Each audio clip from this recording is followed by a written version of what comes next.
Weight gain ஆகுது. எந்த ப்ராப்ளமா இருந்தாலும் நீங்க சொன்ன மாரி சுகரா இருந்தாலுமே ம். வெயிட் கெயின் ஆகுது.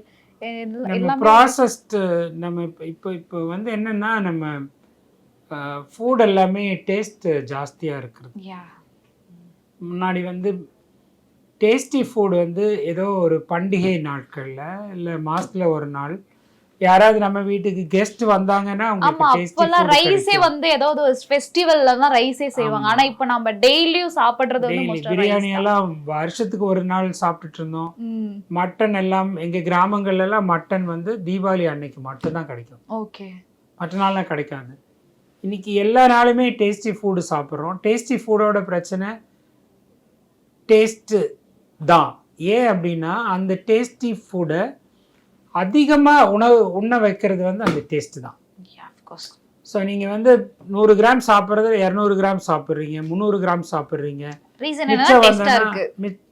கொஞ்சம் சாப்பிட முடியலன்னா, அத ஃப்ரிட்ஜ்ல வச்சு திரும்பவும் அதையும் காலியாகிற வரைக்கும் சாப்பிடுறோம் நம்ம.